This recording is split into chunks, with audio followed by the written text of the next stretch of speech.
Olá, seja bem-vindo ao Vereadores BR, o seu podcast que traz a política de um jeito diferente, muito mais próxima do cidadão. Hoje nós temos a convidada Carol Mascarenhas, que é vereadora no município de Campina Grande do Sul, região metropolitana de Curitiba. Vereadora, bem-vinda.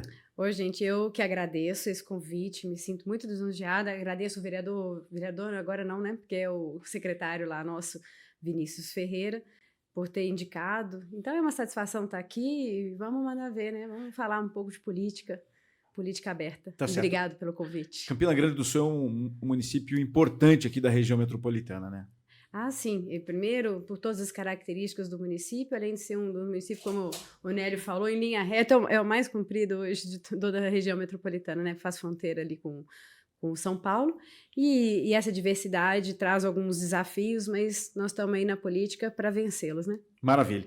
Nosso convidado também, comentarista do Vereadores BR, é o Nélio Assir, que é especialista em marketing político, coordenador político. Bem-vindo, Nélio. Obrigado, Márcio. Prazer, vereador, estar conosco. Obrigada. Espero que durante esses programas que nós vamos levar ao ar, a gente tenha oportunidade de trazer mais perto de nossos espectadores a realidade do que é ser vereador. Fala-se muito que o vereador não faz isso, não faz aquilo. Agora vamos saber por que o vereador faz, como ele faz, quais são as suas dificuldades. Então, a ideia desse programa é justamente trazer a realidade, a verdade, a veracidade do que é ser vereador num país continental como o Brasil. Nós temos hoje 55 mil vereadores no Brasil. Então vamos tentar trazer, através da palavra de alguns, a verdade e a realidade do que é ser vereador. Seja bem-vindo, vereadora. Obrigado, Nélio. Obrigado também, Márcio. Imagina, a gente que agradece. Agora sim, a política está muito demonizada, né? Então, a partir do momento que você diz que vai entrar na política, as pessoas já falavam, vai se corromper. E não é bem assim, a gente sabe que existem as laranjas podres, né, no meio da caixa, mas tem muita gente boa. E eu queria saber da senhora por que entrar na política, o que fazia antes da política, qual é a sua profissão e por que optou por seguir esse lado político. Ah, sim.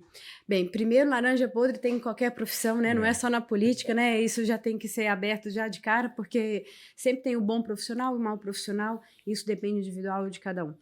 Mas eu entrei na política inicialmente por uma obrigação, porque eu era mulher e eu precisava compor os 30% na época, na eleição do meu amigo Luiz Assunção, que me convidou para esse desafio de ser uma legisladora, mas na época eu acho mais era por essa questão, né? E eu tinha um potencial político porque eu mexia pela Secretaria de Ação Social lá de Campina Grande do Sul com previdência, e previdência hoje você traz dignidade, né? Porque você traz a sustentabilidade através de um benefício previdenciário. E isso traz voto também, né? Não podemos esquecer essa situação. Mas na época, 2012, eu não entendia nada, nunca expectei ser alguma coisa no âmbito político, né? A gente tem um pouco do conhecimento, o que é o político, e a nossa classe política já, na época que eu fui candidata, já estava assim, muito demonizada, como você falou, né? Então, foi um desafio e, ao mesmo tempo, foi uma experiência muito bacana, até porque, assim, em Campina Grande do Sul, na campanha de 2012, eu estava há 3 anos e meio só. Eu não tinha parente, porque eu sou mineira de Belo Horizonte, não escondo isso, mas eu estou aqui no Paraná desde 1994, meu pai é paranaense, aqui, inclusive de Curitiba, né? E aí, eu, como candidata, eu tive a satisfação de conhecer uma coisa que a gente sabe, mas nem todos conhecem a fundo, né? Então, em 2012, como candidata, eu fui com currículo embaixo do braço, porque eu imaginei assim, eu vou ser contratada. É um contrato que a população firma com a gente. Certo. E quando a gente vai ser contratado para alguma coisa, o que a gente faz numa empresa qualquer? A gente leva currículo. Então, eu falei assim, eu vou pegar tudo que eu tenho aqui, histórico de currículo, e vou bater de casa em casa falando, eu sei isso aqui. Se você achar que eu sou capaz de te representar no Poder Legislativo, vou ter a grande satisfação. E o mais engraçado, que além dessa questão assim, pessoal de conhecer o povo, né? Porque você vai de casa em casa, você vai em todos os bairros, então você conhece muito da realidade nesse momento de campanha, e isso foi para mim um choque muito grande, e foi também um marco na minha vida, porque através disso vamos dizer assim, eu mudei. Eu sou a Carol antes de 2012 e aí tem a Carol depois de 2012, depois da campanha, porque eu falei assim, gente, as pessoas precisam de um político sério. Um político que todo mundo quer que o político seja, que deveria ser, né? Porque a gente ganha, não é só um voto, a gente ganha a confiança daquela pessoa de a gente representar uma grande maioria. Então, eu fui com essa consciência para a campanha, não me elegi em 2012, mas tinha 2016, 2020, vamos ver quantas ainda vão ter pela frente. E vamos agora para 24 também? Vamos, Não. vamos. Eu renovei um pouco minhas forças, porque estava meio sabugada com as realidades políticas hoje. Ô, Nelly, deixa eu te perguntar uma coisa aqui, com relação ao que a vereadora falou, essa questão de levar o currículo para mostrar para a população quem ela era. Ela está qualificada, ela estudou, ela se preparou. Existe um debate muito grande em que a questão de se exigir algo de um político. Ah, não, tem que ter formação. Para trabalhar em qualquer área da prefeitura, por exemplo, eles exigem formação superior. Agora, para ser vereador, não exige. E, no entanto, a lei eleitoral diz que não pode se exigir porque tem que ser pela representatividade. E a gente tem essa questão de, por exemplo, alguns municípios menores ou mais do interior, seja do Paraná ou até mesmo do Brasil, que talvez uma minoria tenha curso superior, aí você limitaria demais a representatividade. O que você entende por isso? Olha, Márcio, 45 anos fazendo campanhas políticas, né, pelo Paraná. Então, nesses 45 anos, são 11 campanhas para candidatos a prefeito e vereadores. Participei de mais de 190 campanhas de prefeito e mais de 1.200 campanhas de vereador. A tua pergunta tem uma pertinência muito profunda. Você veja bem, nós temos vários tipos de inteligência no ser humano. Temos a inteligência que a cultura nos dá, a inteligência que a educação nos dá, e temos lá também a inteligência emocional. Então, é muito difícil você chegar para uma pessoa e dizer que ela não tem capacidade para ser vereador. Agora, ela tem que ter a honradez, a vontade, o discernimento, a honestidade. Então, a questão do curso para você ter um vereador, eu conheci vereadores que, desculpe a maneira de colocar, mas eram analfabetos de pai, mãe e parteira. Todos eram analfabetos na família e era um grande vereador. Porque ele tinha o feeling, ele sentia o cheiro da necessidade que o povo que tinha. Ele interagia com o seu eleitor e inclusive com eleitores que não votaram nele.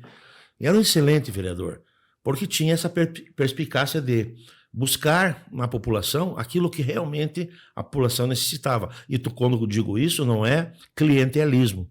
Ele ia buscar aquilo que, dentro da sua prerrogativa de parlamentar municipal, ele podia fazer. Ele interferiu muitas vezes positivamente na prefeitura dessa cidade onde ele mora, de uma maneira que uma pessoa, quem sabe, com pós-graduação não teria interferido. Então, a questão de você ter curso para um vereador, ter a exigência de uma graduação, eu sou totalmente contra. Tem que ser uma pessoa que tenha visão da sociedade, seja uma pessoa correta e esteja disposta a lutar pela população. Só para complementar, mas aí a gente tem uma deficiência, porque a formação, ela talvez não te dê essa experiência, como você disse, mas o projeto vai ser melhor escrito, né? E aí ele vai ser um pouco mais abrangente. Concordo. E a gente não cabe... Será que não cabe, e eu acredito que, no meu ponto de vista, cabe ao eleitor fazer esta análise, né? Ele exigir um representante mais qualificado, vereador? Então, eu considero muito essas palavras do Nélio, sou um pouco a favor também, porém, eu acredito que uma formação, ela se faz necessária. Por quê? Porque como é que eu como legislador, eu tenho que escrever leis, né? Se eu fosse do executivo, seria outros 500, mas se eu enquanto legisladora, que eu tenho que escrever leis, eu tenho que ter um conhecimento básico de Constituição, porque senão eu vou colocar lá projetos indicativos inconstitucionais eu tenho que ter um conhecimento melhor da lei orgânica, né, do regimento da Câmara, e muitas vezes a graduação, a alfabetização correta, coerente, que não é exigida hoje para ser um candidato, né, faria necessário e faria uma diferença muito grande. Sim. Mas essa questão que você falou, Márcio, como é que você da qualificação do eleitor, eu acho, né? Mas foi uma outra palavra que você usou, de ser mais acessível, a população ter mais claro. candidatos aí, porque senão fecharia muito, né? Isso aí também é importante. Então, eu acho que seria importante fazer aí uma emenda constitucional, sim, na nossa lei, que qualifica ali quem pode ser candidato, porque hoje você precisa ser brasileiro, ter o título em dia, não ter passagem no crime, tá, né, tudo certinho, mas é só. E eu acho que precisa de mais critérios. A gente precisa ter melhores representantes, porque às vezes só o feeling não faz tanto. Concordo, vereador, mas também tem o seguinte, hoje nós temos tantas ferramentas, principalmente em função do meio digital, nós temos aí poderíamos ter doutorado, né? Ou seja, curso para vereadores pós-eleição. Nós temos a Associação dos Vereadores, nós temos SEBRAE, nós temos universidades, faculdades. Isso é bacana. Que poderiam interagir com as câmaras municipais, trazendo o conhecimento empírico, claro. Mas um conhecimento específico na área das câmaras municipais. Mas aí tem uma outra coisa também, Hélio, sem querer te interromper. A gente sabe que tem eleição de 4 em 4 anos. Sim. Se eu percebo que eu vou, né, se eu tenho essa intenção de concorrer à eleição em 2024 ou 2028, eu tenho muito tempo para me qualificar. Sim. Hoje você tem cursos gratuitos na Fundação Getúlio Vargas, em outras instituições que são gratuitos. Então, quer dizer, eu volto a dizer, eu acho que o eleitor é que tem que saber fazer essa escolha. Não, este me representa melhor, esse não me representa melhor porque não tem a qualidade técnica, talvez. Porque, veja, para administrar qualquer empresa que seja, ou a pessoa tem muita experiência, ou ela tem formação. E para fazer uma gestão do município, será que não precisa nenhum dos dois? Eu acho, nesse sentido, que o próprio eleitor está despreparado para fazer essa análise e essa avaliação hoje.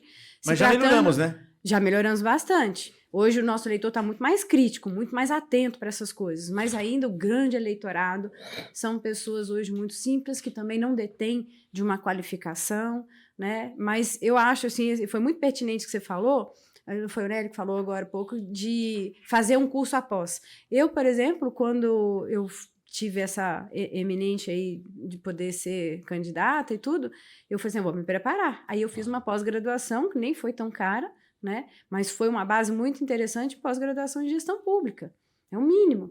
Então, eu acho que poderia, assim, talvez não exigir tantas coisas como uma graduação, mas uma pós-graduação de gestão pública o candidato devia ter. Claro. Você vai ser candidato? Então, apresente lá uma pós-graduação, um curso técnico, que seja, em gestão pública, para você aprender um pouco sobre as leis de diretriz orçamentária, a plurianual. Às vezes até as competências, né? As competências. Tem vereador que tem dificuldade de entender competência. Por exemplo, Polícia Militar é governo do Estado, Guarda Municipal é do município, e outras coisas mais, né? Por exemplo, lá em Campinas nós temos a rodovia do Caqui, né? E muita coisa acontece ali, precisa de alguma infraestrutura, já tiveram deputados que prometeram algumas coisas lá, mas ainda não se concretizou, né? Desde que eu conheço, desde 2017, que é a minha gestão, início da minha gestão. Mas aí acontece alguma coisa, cadê os vereadores, que não sei o quê? Assim, poxa, é rodovia, é do Estado.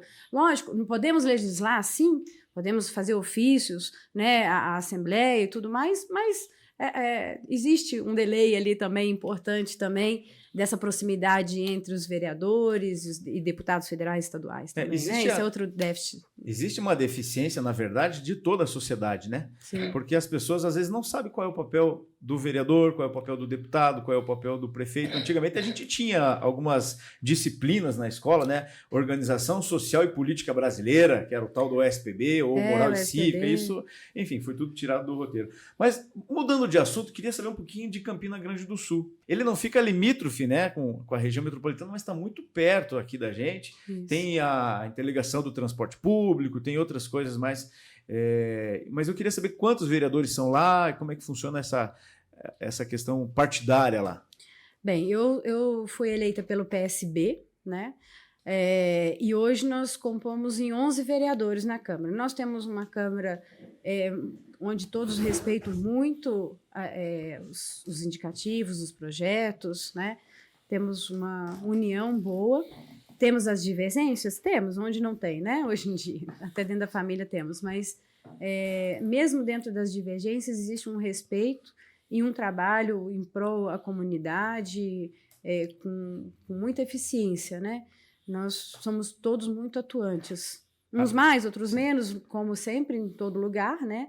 Mas é uma Câmara hoje muito atuante. E a conversa com a prefeitura, lá com o prefeito Bill Zanetti, é boa a Câmara? O Bill é uma pessoa muito iluminada, fácil diálogo, né? A gente cobra um pouco mais dele fazer aquilo que sai da Câmara, que é aprovado na Câmara, dos nossos indicativos e tudo, mas muita coisa tem sido feita, tem sido uma gestão muito positiva, as duas gestões dele, né? Campina cresceu, desenvolveu bastante, tanto começou com o Luiz Assunção, em 2009, que levantou o município, fez um trabalho excelente, e o Bill teve esse proveito de receber um município não tinha déficit, né? Estava tudo superavitário, as contas públicas, e continuou um bom trabalho ali, tem feito diferença. O Campina Grande do Sul, ela está muito ligada a Quatro Barras. Tem gente que até confunde, né? Onde entra Campina e onde termina Quatro Barras. Mas a minha pergunta é com relação à capital. Estar próximo da capital, por um lado, é muito bom. Mas, por outro lado, atrapalha algumas coisas, né? Tem gente que deixa de comprar na cidade, por exemplo, para vir gastar em Curitiba. Sim. Né? Então, quer dizer, como lidar com isso, assim? Bem, até na época da pandemia, né? Eu até fiz um indicativo, quem ama Campina, compra em Campina. Olha. Era um jeito da gente movimentar e priorizar o nosso comerciante, né? Porque realmente isso atrapalha. Tem muita gente que tem um comércio lá, mas prefere vir em Curitiba pelas proximidades, né? Hoje, saindo de Campina Grande do Sul, em 15 minutos você está aqui em Curitiba. Então, isso é, sim, um importante desafio para todos nós, legisladores, e até para o Poder Executivo, de melhorar e fomentar, né? Mas estamos aí caminhando alguns projetos, né? Por exemplo, eu, em 2017, no primeiro ano de mandato, eu fiz um indicativo, na verdade, né? Que era o indicativo reformulando toda a nossa lei de incentivo fiscal e tributário, né? Foi aprovado por unanimidade na Câmara, foi bem bacana o trabalho ali dos colegas, foi encaminhado ao Executivo, mas o efeito do meu indicativo de 2017 só teve alguma coisa após agora a pandemia, né, da Covid-19, onde teve ali umas melhorias com isenções de ISS, ICMS, né? Mas eu acho que a gente precisa caminhar mais nesse sentido, sim, Márcio. Lá em Campina, em Quatro Barras, imagino também, né? A senhora é a única mulher lá desses 11 parlamentares? Não tem outra mulher? De 2017 a 2020, eu fui a única parlamentar mulher, né, do gênero feminino. E agora, nessa gestão, iniciou em 2021 até 2024, eu tenho mais uma colega também. Certo. Aproveitando esse gancho, o que a senhora acha da cota de 30% nas eleições? Se a gente está falando de democracia, porque nós vivemos um Estado democrático, então que seja 50-50, né? Ou se deveria ser 50-50. Se estamos num Estado democrático, não podemos ter cota também, né? Pode ter 100% de mulheres, por que não? Então não há necessidade da cota. Mas eu acho que aí precisa ter uma representatividade em igualdade, né? Porque quer queira, quer não, nossa sociedade ainda caminha muito nesse sentido de igualdade de gênero, né? E eu acho que se for mesmo democrático, que essa cota devia ser 50-50. Só que aí tem outros desafios que a gente precisa vencer, porque ainda vivemos uma sociedade machista, onde a mulher muitas vezes ainda não consegue ter voz, e é um homem que tem mais uma voz ativa hoje, e no âmbito político isso é muito mais evidente, muito mais forte. Né? Mas isso melhorou bastante nos últimos 10 anos, né? Nos últimos 10 anos a gente tem evoluído, tem melhorado muito nisso, né? Mas ainda temos uma caminhada boa ainda para mas agora eu volto à pergunta, na mesma linha, né, da questão que a gente fez da formação. Será que não cabe ao eleitor escolher, né? Porque pode ter 10, 50, 80%, como ele falou. Se o eleitor optar em escolher ou escolher as mulheres, elas vão ter mais de 50%. Ou se eles optarem pelos homens, vão ter mais, e assim por diante. Por um lado, sim, né? Mas hoje, inclusive, a mulher, em número de população, nós somos, acho que maioria, né? Acho que 52%. 52%. E mesmo assim, tem toda essa deficiência. Eu acho que o eleitor precisa entender o poder que ele tem na mão. E isso é uma coisa que a gente precisa, eu acho até nós, políticos, precisamos orientar o eleitorado do poder que ele tem. Porque é ele que manda. Não somos nós que fomos eleitos, e sim eles que escolhem a gente. Então, a hora que isso chegar, e aí eu acho que você estava falando que nas escolas tinha, né, as matérias que, como é que fala? O SPB. O SPB, né? E isso precisava voltar. Cadê os nossos deputados para fazer um projeto de lei para voltar a essa matéria? A gente precisa fazer uma consciência civil melhor, e isso tem que ser no âmbito escolar, tem que ser já com as crianças, né? Não pode deixar para quando estiver na vida adulta, depois que você passou uma infância inteira não tendo esse conhecimento e essa matéria disponível para você conhecer os seus direitos cívicos e tudo mais, a importância do cidadão, né? A vereadora fala dos direitos, né? A nossa Constituição de 88 é uma chamada de Constituição Cidadã. Eu participei da elaboração, estava em Brasília, eu era chefe de gabinete daquela época, um deputado federal aqui do Paraná. E eu posso dizer uma coisa para a senhora. Fizemos a pior Constituição que poderia existir para um país que estava saindo de um processo de militarização. Fizemos uma Constituição onde nós elencamos direitos, mas esquecemos só de elencar deveres. E essa sociedade que nós estamos vivendo hoje, a sociedade que quer só seus direitos, mas não conhece os seus deveres. Exato. Desde a escola, desde o fundamental até as universidades, todos nós temos direitos. Agora eu pergunto, e quais são os teus deveres? Eu pergunto para você, vereadora, quais são os teus deveres como vereadora? Bem, um pouco antes de falar dos meus deveres como vereadora, isso é uma coisa muito interessante, porque, assim, de certa forma, isso já está intrínseco. Todo direito depende de ter todo mundo tem que ter um dever para poder ter o direito. Todo mundo tem que cumprir uma obrigação para ter o direito. Eu, enquanto vereadora, sou empresária também lá no município, tenho um escritório que mexe com questões de previdência, né? Atuo lá no município desde 2009 fazendo isso pela prefeitura e depois, 2017, de forma particular. E muitas vezes, e aí eu estendo isso para o âmbito geral, as pessoas querem ter o direito a uma aposentadoria, mas não cumpriu o seu dever. Não contribuiu o suficiente que a lei determina, né? E na legislação, ela tem as determinações, tem os deveres lá implícitos também, né? Só que hoje, quem conhece hoje da Constituição nossa federal? E como você bem disse, a nossa Constituição foi tão mal feita que ela é toda emendada, né? Quantas coisa que foi emendada na Constituição hoje, através de mais projeto de lei, uns que deviam ter sido sancionados e não foram, outros que deviam ter sido vetados e foram sancionados. Foram mais assim de 180 PECs já, né? Muito mais, não sei quantas PECs já, né? Fora decretos, fora um monte de outras situações remendos que a gente vai fazendo até ficar bom. Bom mesmo é a Constituição dos Estados Unidos, que teve só 4 emendas, né? Desde o início dela. A senhora falou, e nós estamos falando aqui sobre a questão da mulher, da representatividade e tal. E eu estou vendo aqui que um dos seus projetos foi a criação da Patrulha Maria da Penha. Isso. Como é que foi a construção desse projeto? Muitas reuniões. A gente sabe que cada projeto, para alguns vereadores, é como se fosse um filho, né? Ele vai gerindo muitas reuniões até que ele toma corpo e aí ele se torna realidade. Como é que foi esse processo todo? No meu andar, tanto político quanto empresarial, eu fui testemunha de muitas violências domésticas, né?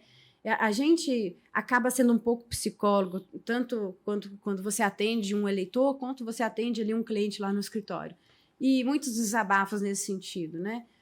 E eu confesso que eu também tenho uma experiência pessoal nesse sentido, não vou expor muito além disso, mas, de qualquer forma, eu vi essa necessidade E Curitiba tem sido muito exemplo para a região metropolitana de projetos que iniciam aqui, né, primeiro, e a gente vai pegando. Então, eu lembro, em 2018, eu estava aqui em Curitiba e num sinaleiro, na minha frente estava uma Patrulha Maria da Penha. Eu falei, nossa, a gente precisa disso, né?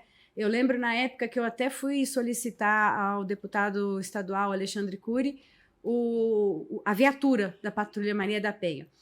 Mas a lei foi proposta em 2019, foi sancionada em 2019, o prefeito foi muito brilhante e já era, como ele mesmo diz também, um projeto da gestão dele ter a Patrulha Maria da Penha. E aí, com a propositura, a gente enfrentou desafios porque a gente precisava de mais efetivos na Guarda Municipal, a licitação deu alguns problemas e tudo, mas hoje, graças a Deus, é um projeto aí concretizado, já é uma realidade no nosso município, e a gente espera mesmo que essas mulheres, e a gente acha até que muitas delas ainda são coibidas, precisam de uma casa de apoio, a gente precisa evoluir nesse sentido, né? Mas que as mulheres tenham a consciência de que elas têm voz, de que elas têm direito e de que elas têm que denunciar e têm que se proteger. E não dá para viver isso, né? É muito ruim para o âmbito familiar. Eu até ontem estava assistindo aquela situação do Johnny Depp com a esposa e eu achei um absurdo aquela sentença, porque se você pensar em direitos hoje que a mulher, no âmbito mundial, tenta alcançar, né? Aquilo foi uma perda tanto para os Estados Unidos quanto para todo o gênero feminino. Ele ter ganhado a sentença do jeito que foi, né? Não ficou muito concreto. Mas, enfim, estamos aí temos voz e estamos colocando a voz no... Parabéns pelo projeto lá, né? Já é uma realidade, ele é bem comentado lá também, inclusive se torna referência na região metropolitana.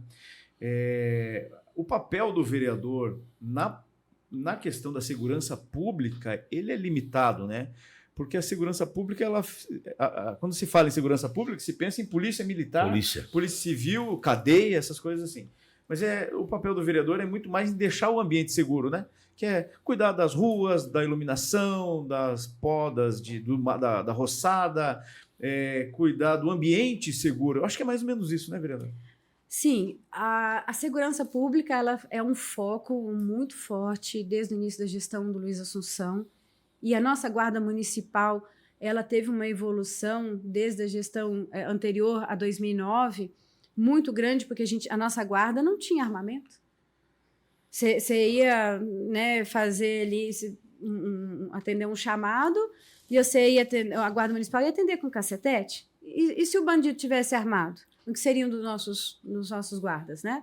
Então, hoje, nós temos um armamento muito bom, um efetivo muito maior e está sendo investido agora em câmeras de vigilância, né?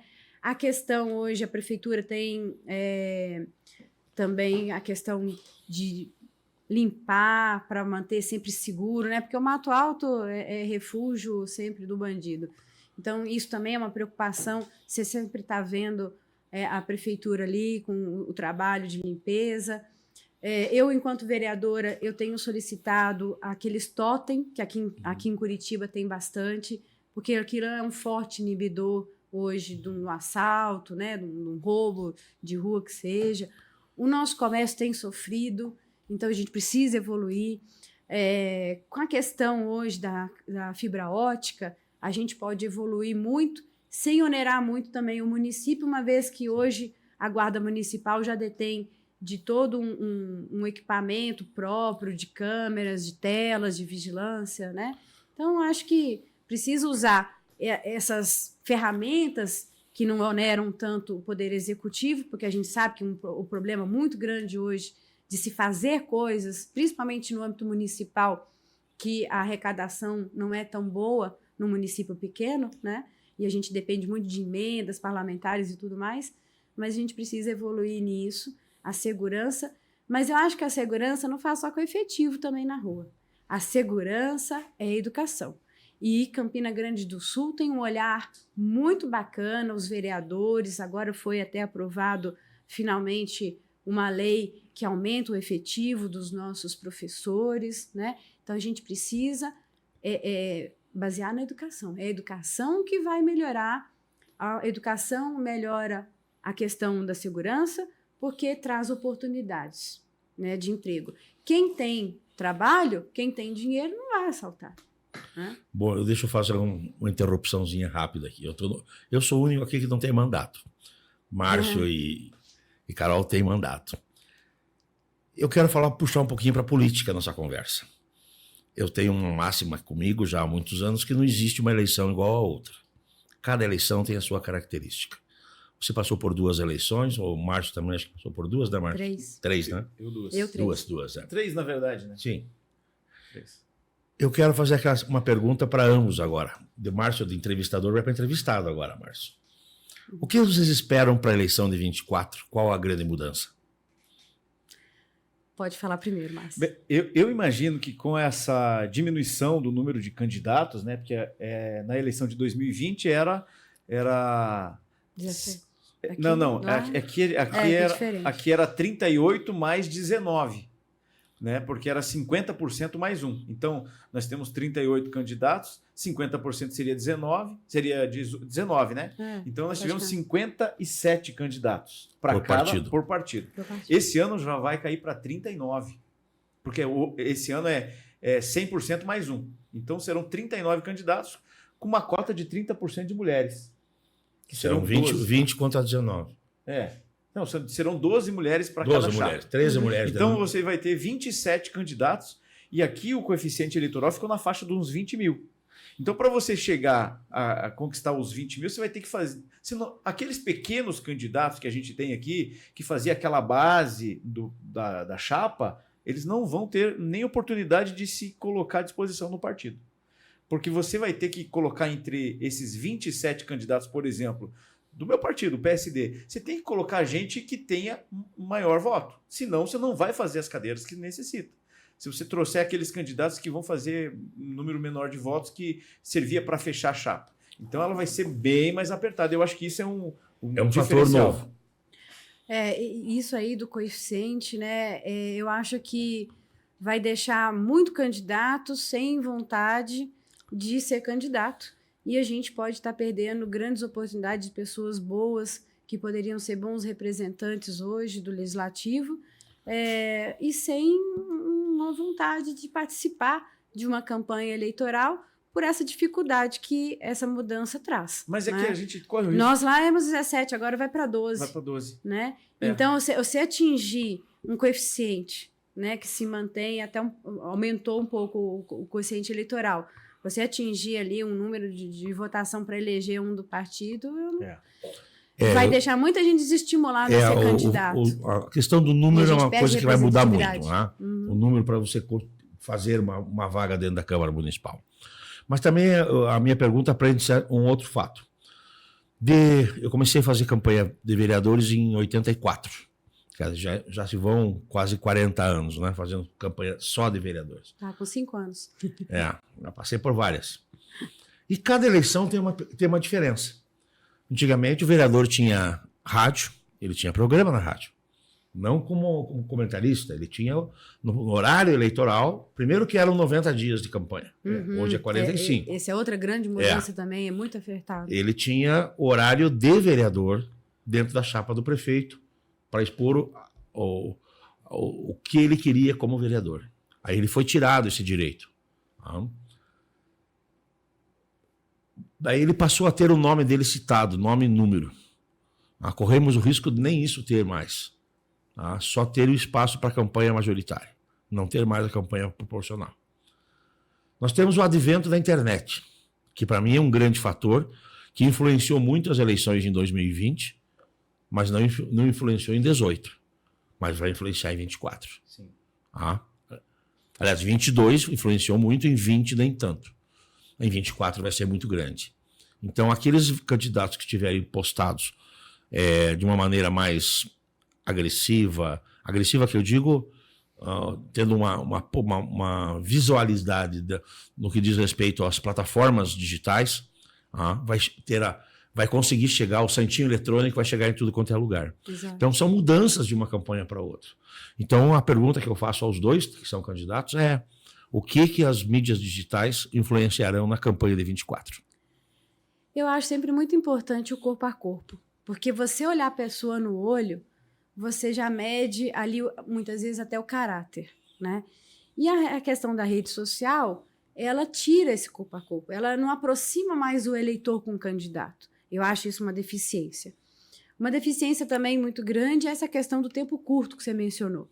Hoje, 45 dias, sendo que o material de campanha demora quase 10 dias para ficar pronto. Né? Então, são 30 dias. E até abrir conta. No município pequeno como o nosso, ainda é apertado. Mas eu fico pensando num candidato numa metrópole como Curitiba, como São Paulo, como Belo Grande do Sul Horizonte. é pequeno, mas é grande, né? Como é que faz campanha na zona rural, por exemplo? É muito difícil, é muito difícil. Porque aí as casas são longe uma da outra, né? Até chegar lá também já vai um tempo. Então, eu acho assim, essas mudanças estão desaproximando, vamos dizer assim, o eleitor do candidato. E isso não acho positivo hoje, quando o eleitor precisa cada vez conhecer melhor um candidato, porque esse candidato vai representar ele ser eleito. É ele que vai ficar ali 4 anos para fiscalizar, para promover leis, benfeitorias e tudo mais. Então, você vai votar em quem? Quem tem uma rede social agora melhor? Eu vou fazer o papel do advogado do diabo. Tá? Nós temos um eleitorado aí de 16 a 29 anos, que é o eleitorado de chip. É o eleitorado do YouTube. Tá? E representa hoje 32% do eleitorado. Pararam para pensar nisso? Que 30% do eleitorado hoje, você não vai chegar no jovem, porque o jovem nem vai estar em casa. Tá? Ou ele está na escola, está trabalhando, está na balada. Mas ele está ligado 24 horas com o aparelho celular na mão. Esse eleitor pode eleger... É decisivo e pode eleger quem ele quiser. Exato. É uma novidade. Nélio, a gente está vivendo um momento em que são as últimas gerações que viveram antes das redes sociais. Então a gente tem que entender que existe essa divisão. Nós somos os últimos. Então, veja, eu tenho a minha rede social e ela é bacana, ela funciona bem, até porque eu venho da comunicação, né, venho da TV, eu tinha uma visibilidade boa. Então, mas eu não consigo, ou melhor, eu consigo me comunicar com quem está na minha bolha. Fora da bolha, não recebe meu conteúdo. Eu posso fazer um vídeo muito bonito, bem editado, fazer um baita de um projeto, mas ele vai estar dentro da minha bolha. Então, essa é uma coisa.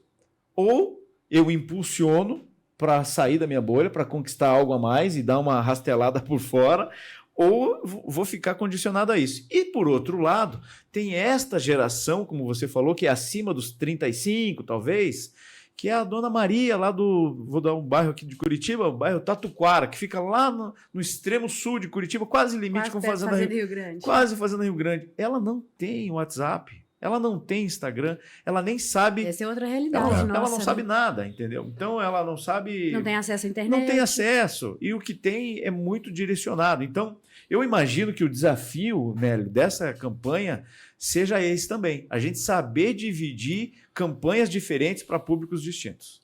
E o material está cada vez menor, né? O material publicitário hoje de campanha, com tempo curto de você poder distribuir. Então, é um desafio grande, eu acho que cabe aos nossos legisladores do Congresso legislar em prol disso. Né? Eu acho que 45 dias é pouco tempo. 3 meses é muito também, porque aí se torna uma campanha muito onerosa, e aí vai fundo partidário, começa aquela questão também que é muito, hoje, no nosso país, difundida negativamente, o fundo partidário, né? Gastar dinheiro com campanha enquanto tem tanta gente passando fome.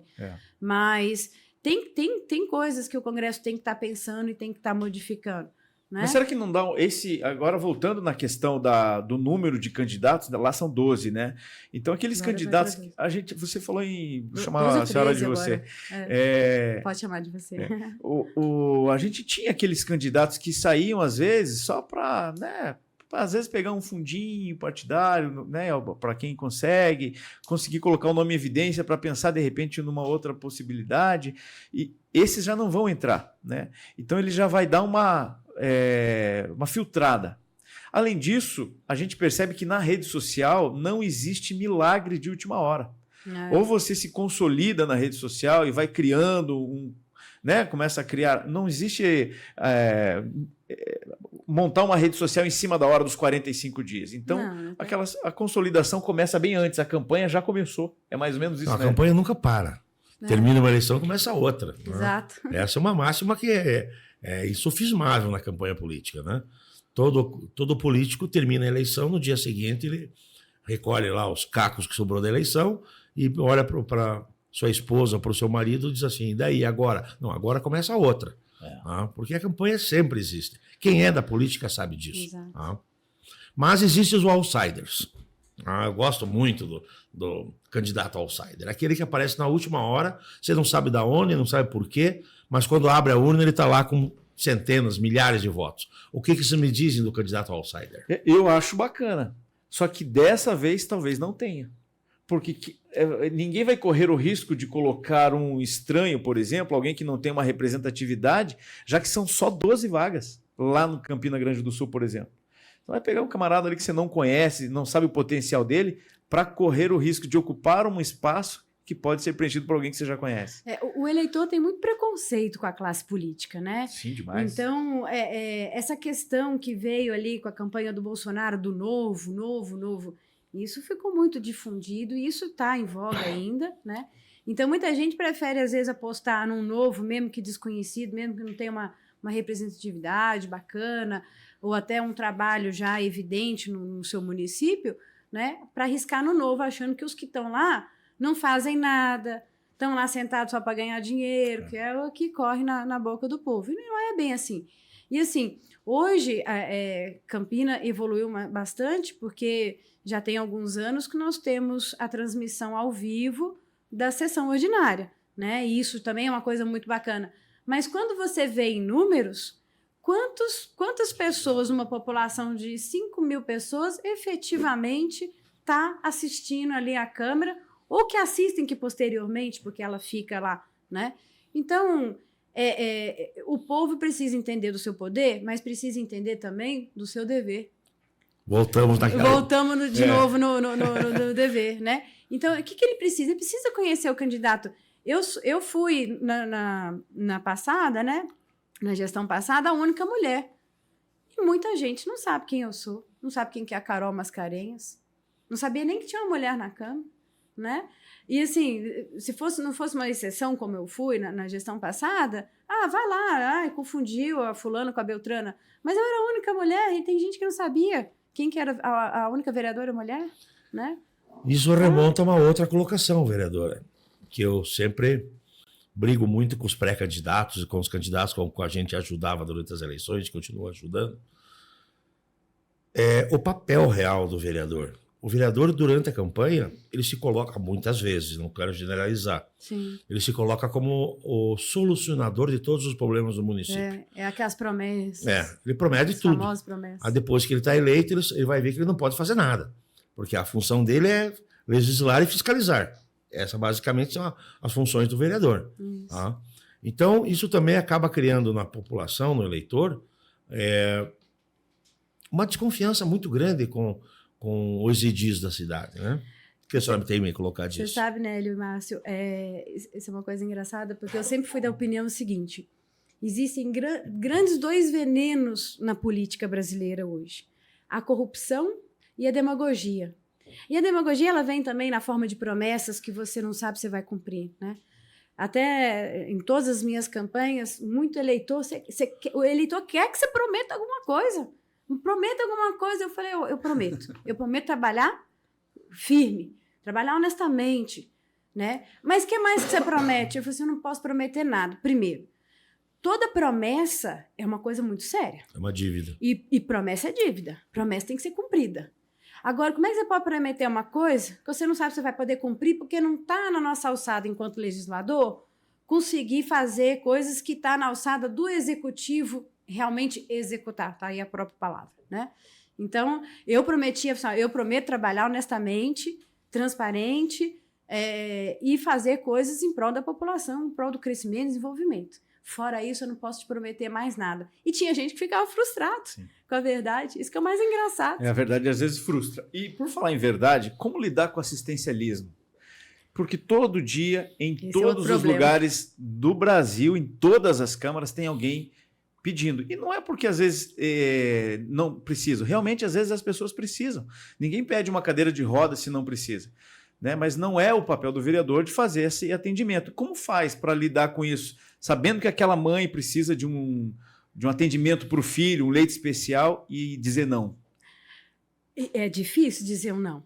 É difícil quando você conhece essa realidade, você vê que tem a necessidade. Só que aí aquele desvio de... no nosso falar tem...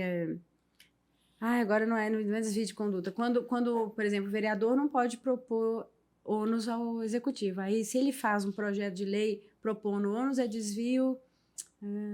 corta aí um pouquinho. Como é que fala? Desvio de quê? Disfunção, não? Não é desvio de função. Desvio de origem. Ok. Então, assim, a questão hoje, o executivo é que tem essa obrigação. Não devia ser o legislador, o vereador, a ter que cumprir uma obrigação do executivo.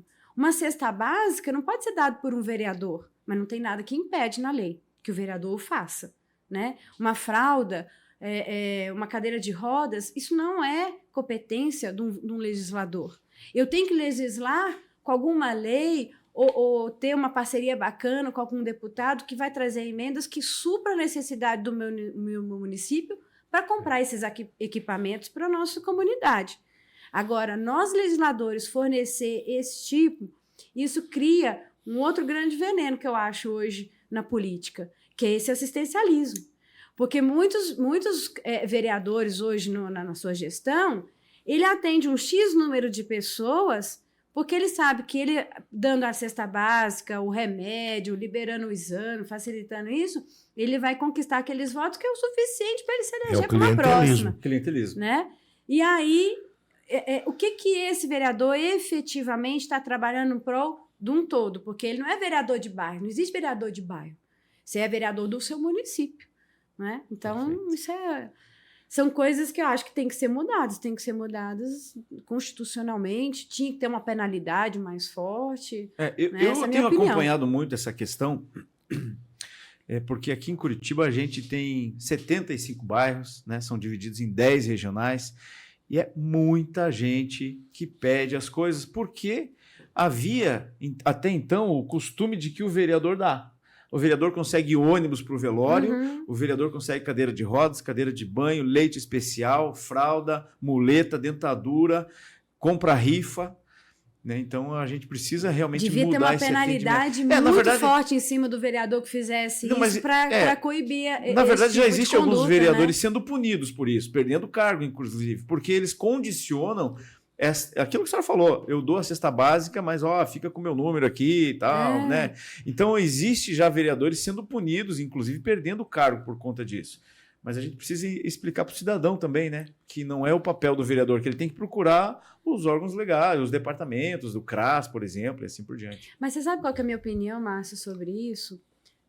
Hoje, o nosso eleitor do Brasil, ele está tão desgostoso da classe política, porque a classe política efetivamente não tem feito a política pública que a gente deseja, que ele quer se aproveitar das poucas coisas. Então, o nosso eleitor, ele fala assim, melhor aproveitar esse pouco aqui, porque ele não vai fazer nada por nós mesmos, porque é o que é difundido e é o que realmente é praticado hoje. Hoje, a nossa classe política, ela está devendo muito ao eleitor. É verdade. Né? Vereadora, eu tenho tantas perguntas para fazer aqui, mas o nosso tempo está... Mas o papo está muito bom. Eu queria falar sobre turismo e outras iniciativas metropolitanas, parceria já está feito para o próximo, viu, vereadora? Obrigada. Já estava feito para o próximo. Queria uma honra. Que a senhora deixasse as suas considerações finais. Eu sou péssima em considerações finais, mas vamos lá. Bem, primeiramente, mais uma vez, obrigada. Isso foi, para mim, um privilégio estar aqui com vocês. Nélio, prazer. Márcio, também, obrigada. Ao Vinícius, né, nosso secretário lá em Campina, obrigada também. O que eu queria fazer era um alerta hoje, né, como consideração final para o nosso eleitor, né? Vocês têm poderes, vocês têm deveres, e vocês têm que ter consciência dos deveres que vocês têm e, principalmente, do poder que vocês têm em mãos. Então, você saber o que é melhor para você e para o seu município não é aquele vereador que te ajuda. É o vereador que vai trabalhar por um todo, por uma comunidade. É só assim que a política vai tomar um rumo diferente. E existe uma situação que eu falo assim muito para o meu eleitor, é o seguinte: um candidato, muitas vezes, que gasta ali o que ele vai ganhar em 4 anos ser eleito, numa campanha, em 45 dias, ele não vai ser um candidato a ser eleito que vai trabalhar para o povo, ele vai trabalhar para fazer render o que ele gastou, né? Então, essa é a primeira consciência que o eleitor tem. Porque o eleitor é o que mais nos pune, a classe política, porque ele não faz nada. Mas quem está sendo eleito é o comprador de voto. E o comprador de voto, ele quer ressarcir o investimento dele de campanha. Essa consciência que a gente tem que ter, né? Então, o político só vai mudar quando o eleitor mudar. Tá certo, o voto tem que ser conquistado e não trocado. Exato. Tá certo. Nélio, obrigado. Eu que agradeço, Márcio, vereadora. Foi um prazer. Esse é o primeiro programa de uma série que pretendemos levar ao ar, que veio para dar espaço para os vereadores do Brasil inteiro, inclusive nós vamos ter convidados de outros estados também, visando justamente abrir essa, não é caixa preta, mas abrir a verdade que existe dentro das câmaras municipais. Fico muito feliz pela sua presença, a senhora é uma pessoa muito agradável e muito inteligente. Márcio, o programa que você foi o nosso convidado para tocar esse programa, muito obrigado. Todos os programas serão muito interessantes com o teu comando. Muito obrigado aos dois. Obrigado, Nélio. Obrigado, vereadora Carol. Obrigado. Então, esse foi o primeiro Vereadores BR, o seu podcast que fala de política muito mais próximo do cidadão. Até a próxima.